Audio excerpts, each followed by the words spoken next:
Hello everyone, my name is Valentina Paevskaya and today's video is about child doctors and hospitals.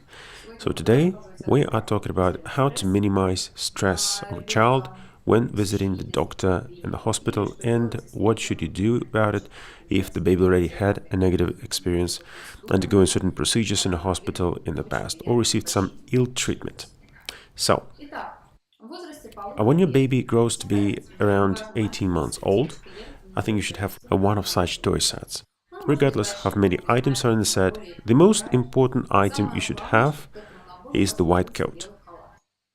This is very important, simply because at around that age, 18 months old, most babies in Russia have a very strong and negative stigma towards doctors and hospitals. People who wear white coats. Let's not discuss why it's a fact. Everybody knows it's true. I guess you know it better than I do. Instead, let's talk about what we can do about it, because we need to somehow ventilate these emotions and turn this negativity into something positive.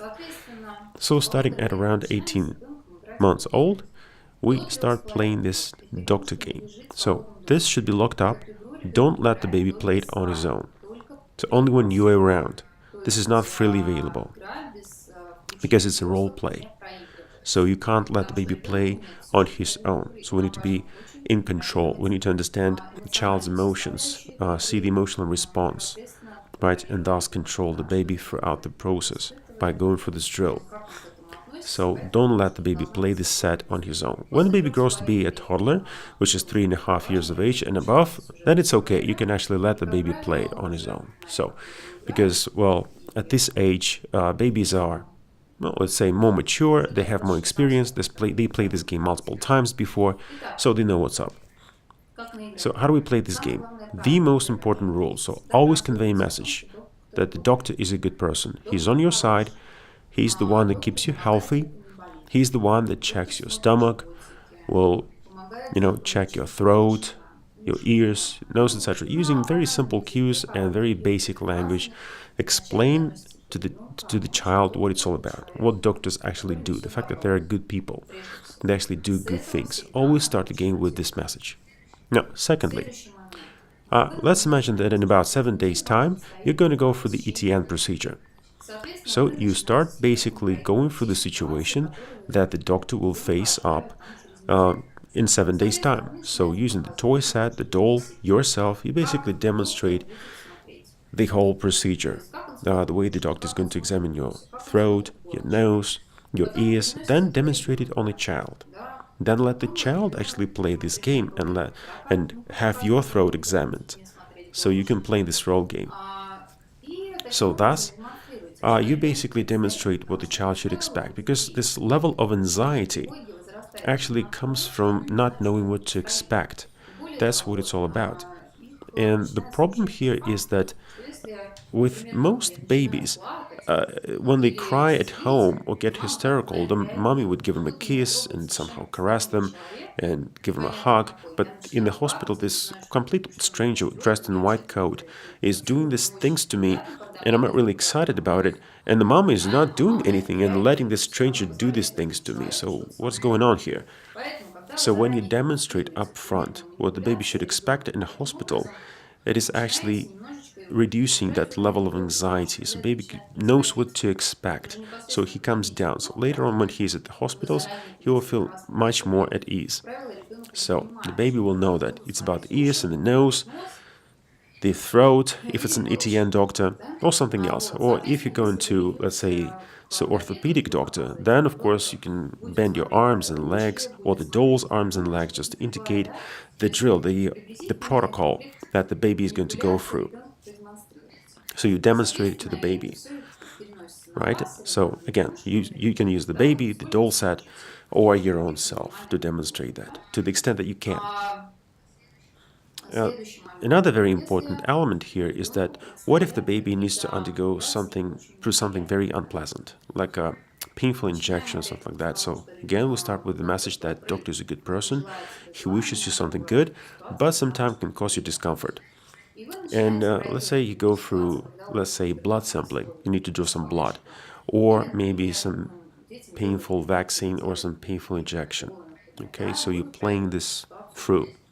And here, please, take note here, the biggest mistake that most parents commit, especially take note grandmas. I'm sorry, grandmas, I have nothing against you, seriously, but somehow, for whatever reason, you're overplaying it. When you're playing this doctor game with a child, I don't know why you're doing this, but you take it, completely overcook it. You demonstrate these emotions too vividly, and that's all the baby remembers actually. But this, fake syringe, and fake injection caused so much pain. The grandma was wailing and ouching and crying and all that.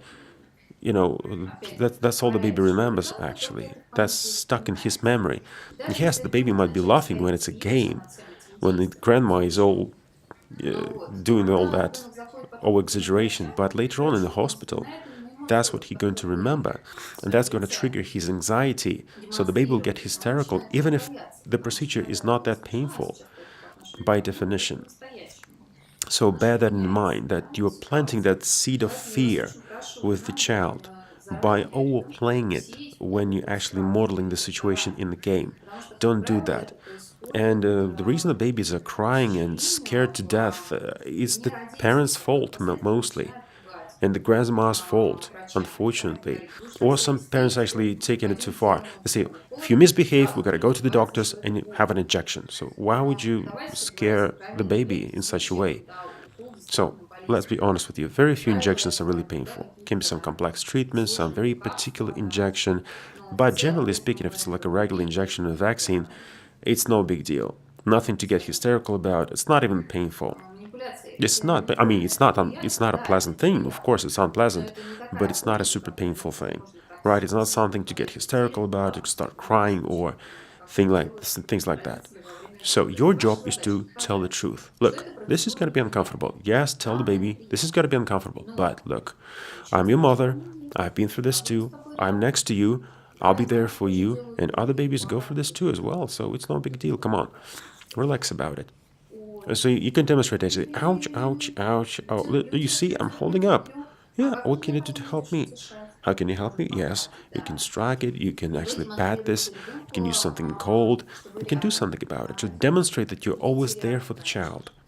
And the most important thing, always indicate that you need to be self-sufficient. For instance, blood sampling. If the baby had some blood taken from his finger, yes, ouch, ouch, ouch. Oh, it's like a mosquito bite. See, it's like a mosquito bite. What can you do to help yourself? How can you help yourself? Well, how about just blowing on it, right? You can blow it, you can rub it, right? So teach the baby to be self-sufficient, to know what to do to help himself. Because what if, God forbid, but what if your child ends up in a hospital all alone and you're not there to help? What if you're not around? But at least the baby will remember the drill and know how to help himself. So it's very, very important from day one to actually teach a baby to be self-sufficient in this kind of situation and know what to do with the injection. Maybe blow on it, maybe use some cold, or maybe rub it or something like that. So another very important thing, and this is super important, and hopefully you take note here. This is a huge mistake that it's gonna cost you dearly in the future. If the baby is going to undergo through something really painful, something really, truly unpleasant, tell him the truth. Tell him the way it is. It's gonna be painful, my dear. Regardless of how old the baby is, 3-year-old, 5-year-old, 7-year-old, doesn't matter. Tell him the truth. This is gonna be painful, but you will be there for him. You might say, well, why would you do that? What's good in it? So the baby will start crying, there'll be resistance, etc. Look, but there's a strong difference between the acceptance of pain and the awareness, which the baby will start crying anyway, but at least you develop trust towards your words, to you as a parent, because when you tell the child it's going to be painful, and it is painful, so, and you word him in advance, so the baby will develop trust, because the baby will try to prepare to an extent that he can to mitigate that pain, so it's no longer an unexpected shock. And it's much, much worse when you start lying to the baby, saying that, forget about it, relax about it, it's not going to be painful at all. Come on, it's just like a mosquito bite. Despite the fact that the doctor has previously specifically told you that this one is truly painful injection. And you lie to a baby. So the baby is there in the hospital receiving his portion of unexpected shock. So what do you think runs through the baby's mind? It's a betrayal. So the baby thinks that you just betrayed him, that he can no longer trust you. So whatever you're gonna say in the future, forget about it. There will be some suspicion, and the baby will probably take it with a pinch of salt. And next time when you're at the doctor's and you start again saying that, look, it's not going to be painful at all, the baby will, by default, think that it is painful, that you're lying, and he will be hysterical, even if the procedure is not really painful. So his trigger reaction will be to cry and yell and get hysterical, etc. So don't lie to your babies. Don't betray your babies. Okay, tell them the truth. Even if the baby gets hysterical and starts crying, it's better. It's better to be prepared than to take this pain in a completely unexpected manner. So when it comes down to some complex manipulations, you can tell the baby, look, listen to me. I'm here. I'll be there for you. Okay, I'll be next door. You're gonna go for this and that, but I'll be around. Believe me, it's gonna be okay. But we need to do this. We need to go for this together. Then later on, we're gonna take a walk, go to a park, go to cinema, eat some ice cream, etc. So next thing, also very important, related to pediatric doctors and hospitals, the dentistry. Yes, this is a special set, by the way. This is the only set available in the market. This is developed by our team, so you need to buy this one. Very, very useful. So, playing the dentist. And again, we're starting at around 18 months old and above. But not just pediatric, but specifically the dentist. Because every year I basically see the exact same situation. So, an 18-month-old baby ends up in a dentist's office, He's tons of anesthetics, all teeth are rotten, all sorts of cavities and caries, etc. And the mom is saying, what the hell? How is this possible? Only eat organic food. How could the baby have lost all his teeth, etc.? Well, that means they need to go for the regular check. And the regular means several times a year. The more often the baby goes to the dentist, for the check, for the regular checkup. I'm not talking about treatment. The more comfortable the baby will feel next time. So you need to do it on a regular basis. Okay, it's just from a psychologist standpoint, the baby just knows what to expect. As far as my children are concerned, we do it at least every 6 months, sometimes every quarter if we need to. So during year one, I advise you to actually visit, your dentist about 3 times a year, just for the baby to get accustomed, just to open the mouth, because most likely, if you do it on schedule, you will have excellent teeth. And your baby will have no problem, and there will be no need for treatment. All you gotta do is just open your mouth, right? And then you get, sure. First time, there will be some crying, there will be some pushback, because, babies got scared. I mean, dentistry is scary, but very, very few success cases. But what if? What if you succeed, Sometimes it happens if you manage to actually train the baby to feel comfortable at the dentist for the first time. My head goes off to you. This is an excellent result. Okay, so ideally, of course, if you can manage it, great. But for an 18-month-old, of course, this dentist set is what you need specifically. So the dentist is a good person. The dentist will treat your teeth and will clean it up so your teeth are healthy and you can live long and have an amazing smile. So you convey this message that the doctor is a good person. Very important. Okay, so as far as, just a preemptive treatment, I do it every 6 months for my babies. We clean teeth, we go to the doctors and go for the teeth cleanup procedure. So it keeps teeth, nice and shiny. They develop trust for the doctor, and they actually like it. It's not just, matter of comfortable, but it's also a great habit for life. So your babies will, when they grow up, be healthy, and they will go to the dentist on a regular basis and have no problem doing that, and therefore have good health. So, one more thing about the dentists, which you also need to know. When it comes down to something really unpleasant, like pulling a teeth or something like that, so, and the baby is 3 years plus. So, babies, well, some the doctors use some sort of manipulation, like they compare pulling tooth with like pulling a worm out of a wormhole and things like that. Or they start wiggling the tooth, or do something. But again, tell the truth. Tell the baby the truth, okay? Yes, doctors, they use all sorts of tricks, to distract the child. But your job is to be truthful, right? Tell him the truth that, look, we're going to the doctor to actually pull out that tooth, right? Because if you don't pull it out, so there's the next one growing up, so you will hurt the healthy teeth that, and this rotten one is in the way, so we need to pull it out. But you tell them exactly, so look, this is not going to be painful at all. It's just a minor, unpleasant, anesthetic injection. And later on, it's going to be pain-free, and then we're going to go for the walk and go to the cinema and have some fun. So again, simple language, demonstrate what the baby needs to expect. One more thing about it. So, when visiting certain procedures at a hospital, starting at around 18 months old.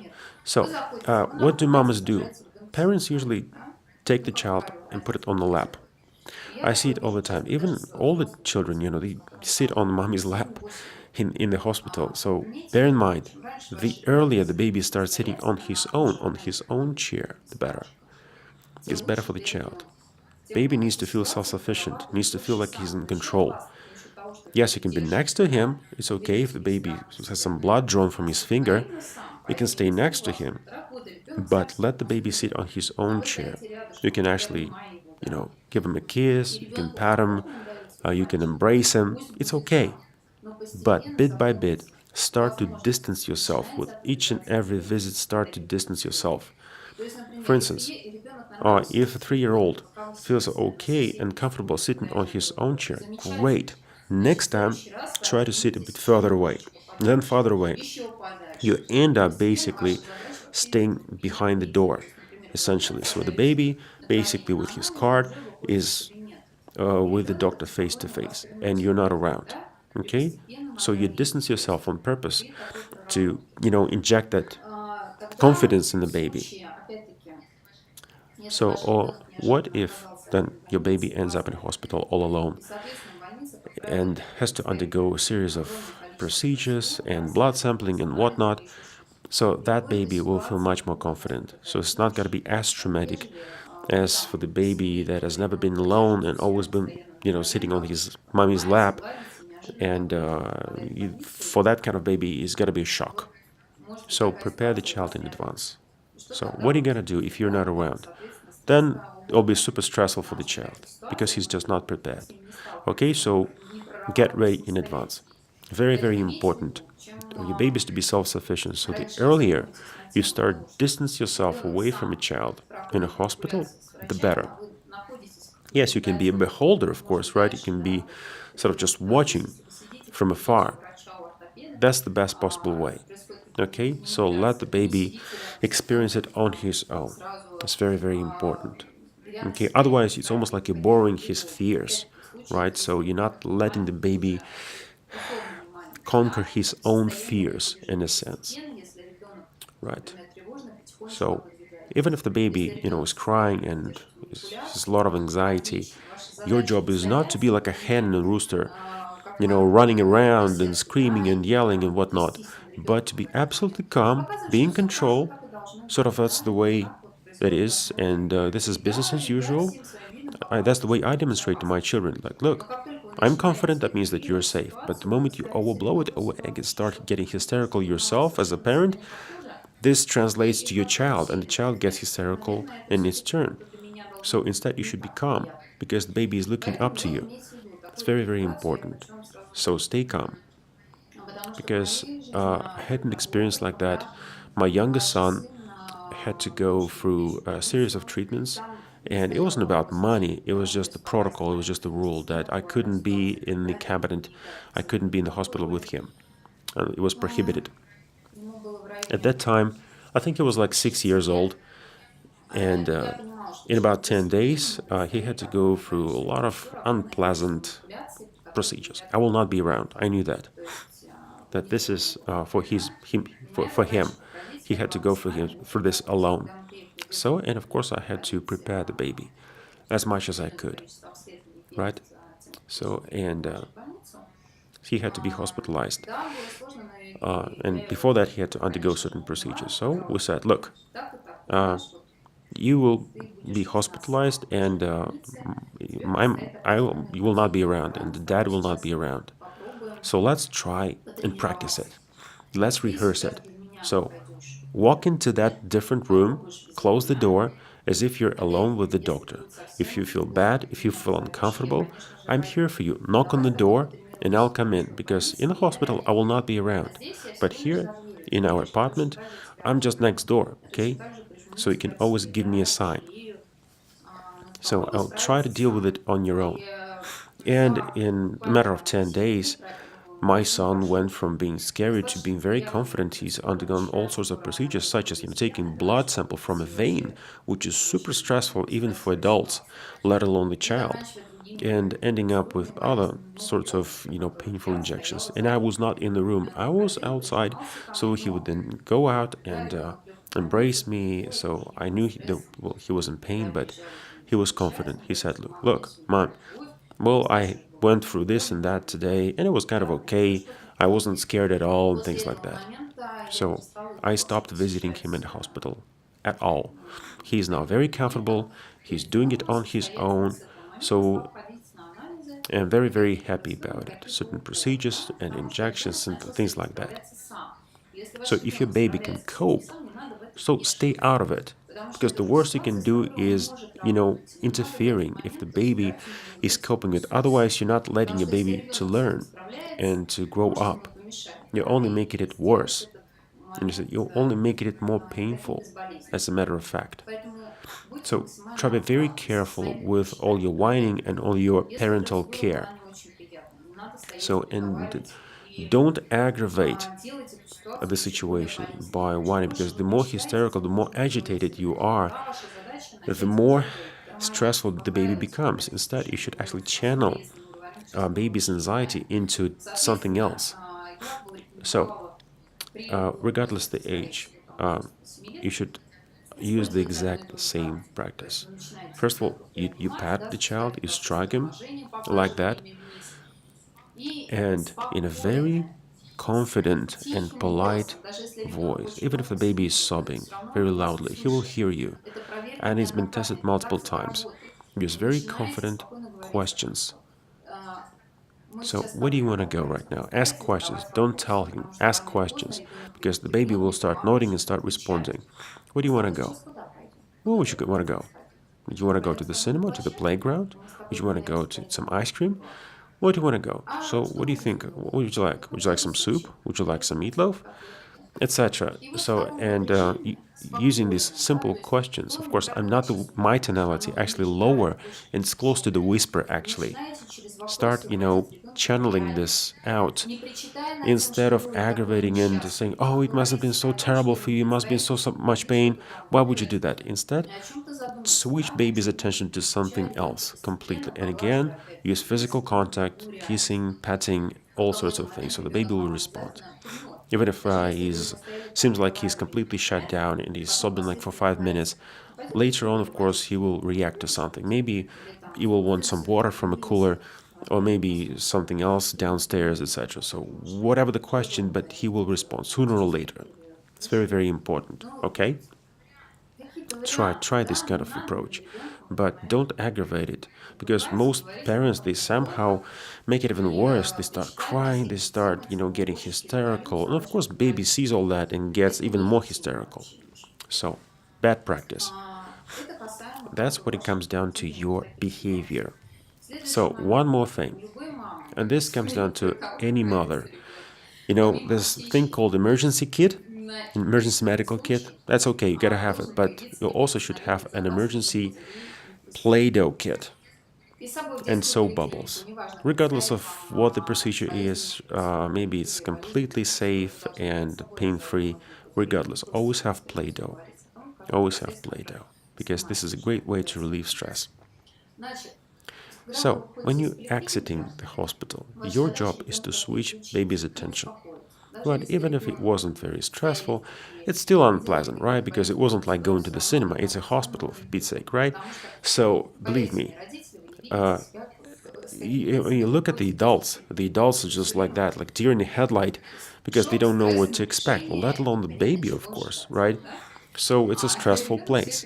It's a hospital, so, and the babies feel all that.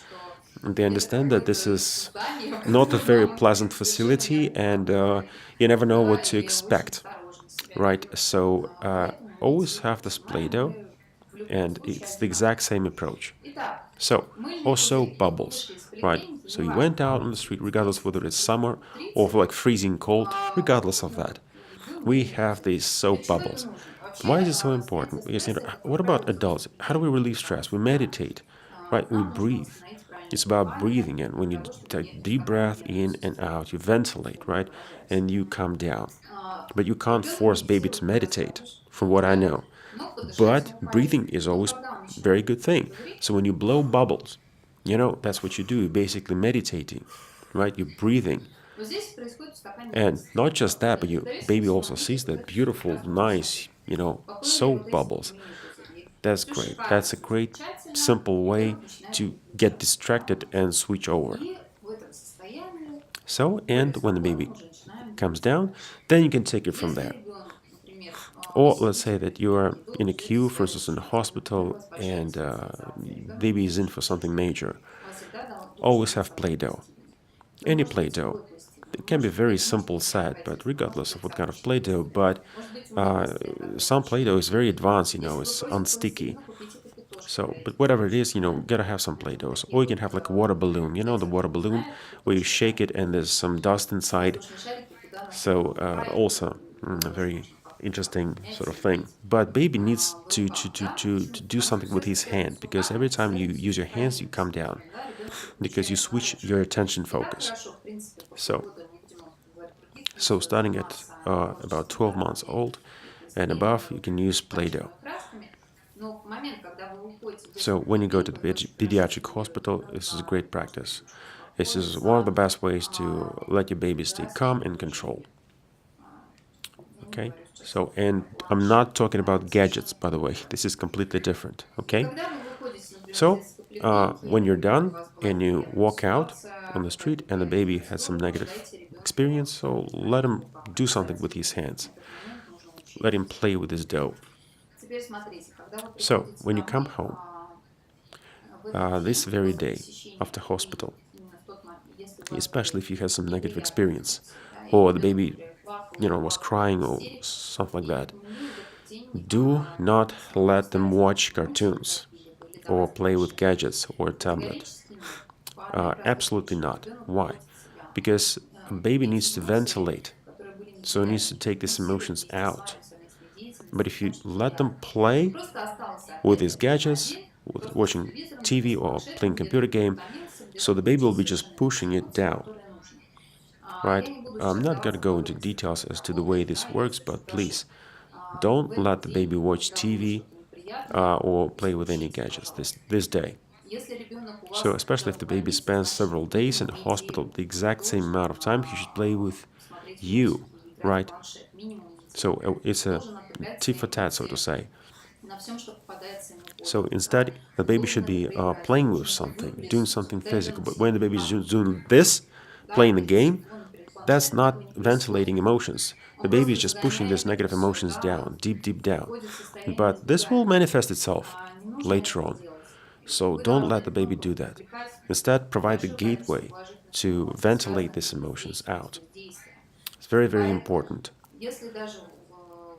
So you might say, but I'm a very busy stay-at-home mom, I need to make dinner. Well, let the baby participate. You're cutting some potatoes, let the baby do that with a plastic, like a, baby knife. So engage the child, right? Let him be part of it. Provide him as many opportunities to be around you and use his physical hands, or maybe make up his room, if there's a mess. or something like that. It's very, very important because when baby's just watching TV, he is stationary and he's not extracting these negative emotions. But when the baby is actually playing with something physical, these emotions, they usually go away. All this negativity, it will find a way out. So that's why it is so important. Unfortunately, at this day and age, the ability to do that is very limited because they're surrounded by these gadgets and cartoons. And a lot of parents, they actually believe that the best way for the baby to relax is just to watch cartoons, his favorite cartoon. That's not true. It's not going to happen. So be very careful there. And one more thing.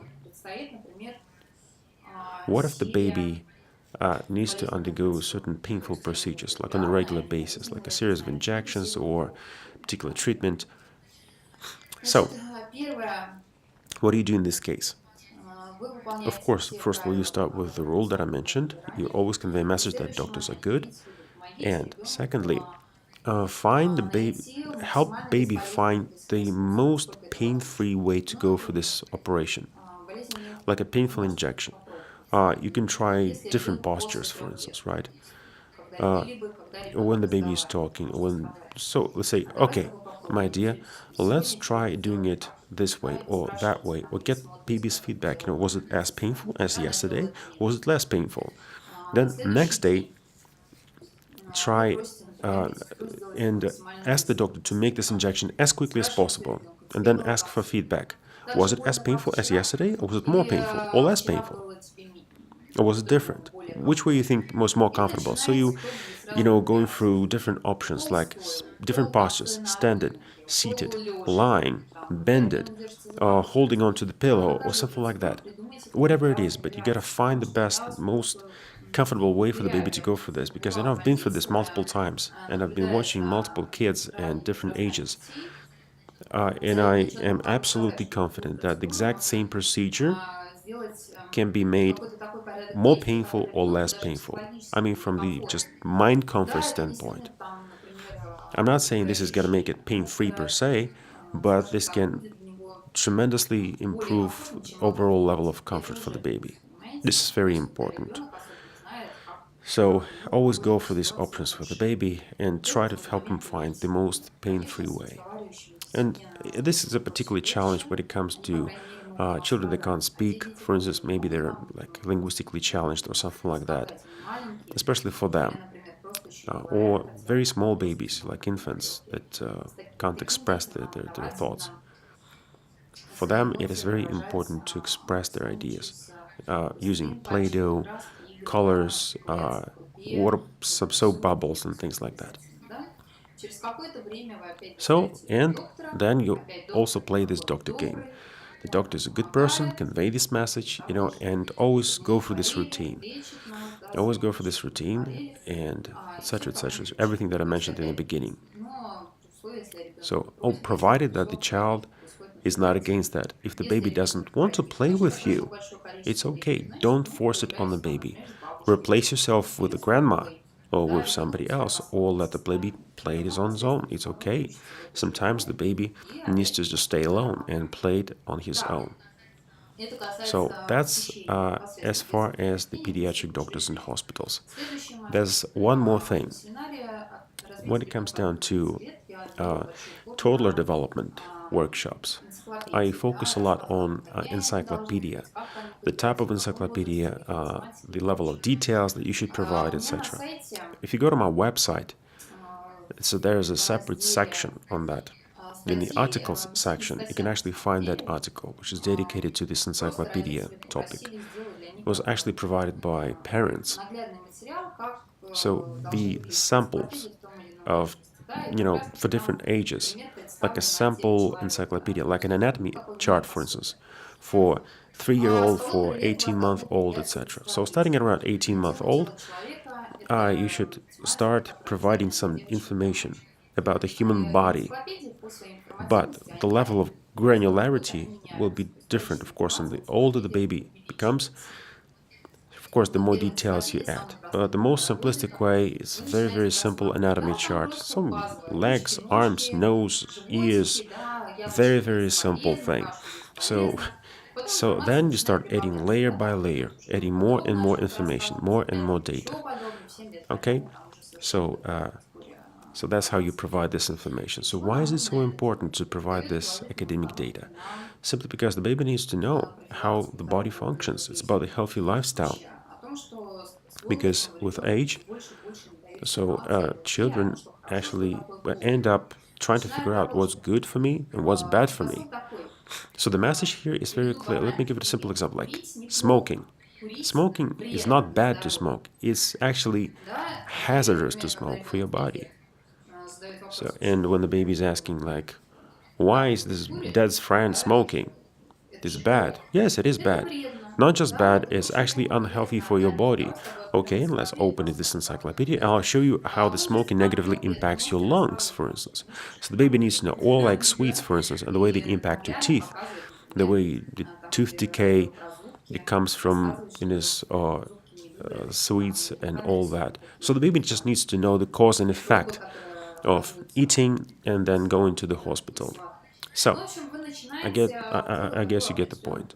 So again, this is what we call preemptive approach to treatment, an injection, that healthy lifestyle approach with your babies. Very, very important because babies need to understand how the body functions. So, and again, trying to prevent instead of treating. It's always easier to prevent than to treat. Okay? So you can do it as you go. For instance, the child has problem with his stomach. Open up this encyclopedia and explain what the stomach is all about, where is it located, what's good for the stomach, what's bad for the stomach, etc., etc. So babies will at least have more background knowledge, and there'll be less fear and more awareness. And they won't be surprised why the doctor is looking at legs, examining his stomach, lungs, etc., etc. All of that background knowledge is actually reducing that level of anxiety. So, and when it comes down to watching TV or cartoons, well, of course, focus on educational ones. There are some very good educational movies that explain in sort of a game form how body works, how the stomach works, how the gut works, how the teeth works, etc., etc.,